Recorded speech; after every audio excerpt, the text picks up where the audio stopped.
Let me give you 3 quick tips on how to protect yourself legally if you have to use self-defense. Training, avoidance, and shut up. Past, present, and future. Training. All the things in your past that you've done, whether those be classes that you've taken to learn how to conceal carry within the law, whether those are martial arts classes where you've learned varying degrees of force that you can use against someone to defend yourself. Scenario-based training, where you walk yourself through certain situations, certain shades of gray. Do you pull a gun or do you not pull a gun? What concealed carry classes have you been taking? Are you regularly practicing on the firing range? Because we combine all these things to present you to the judge, to the jury, to the prosecutor, to whoever it is. We use your past to paint the picture of you as a responsible gun owner who's done everything they can in their training, in their spare time, to exercise their Second Amendment right responsibly. Tip number 2, avoidance.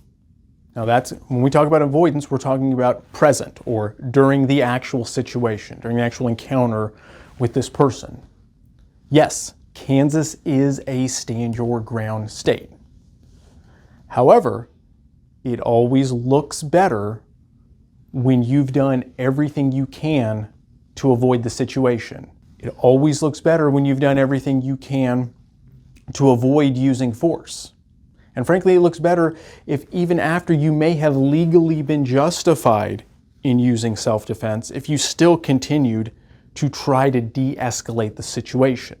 And frankly, the more you do to de-escalate the situation, it makes the other person look more aggressive. Because if we can show you de-escalating, meanwhile they continue to do this, they continue to do that, now they become more clearly the aggressor and you're more clearly the victim acting to defend yourself. So quick example.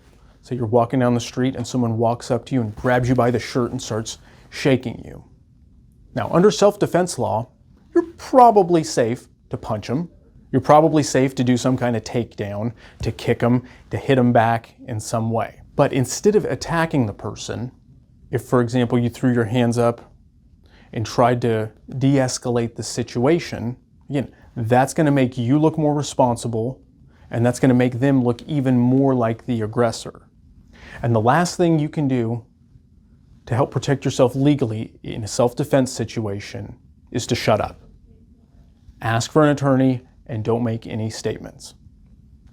So again, the 3 tips for you: training, avoidance, and shut up. If you're still interested in any of these topics, we've got additional videos that covering all of them. Just click the link below.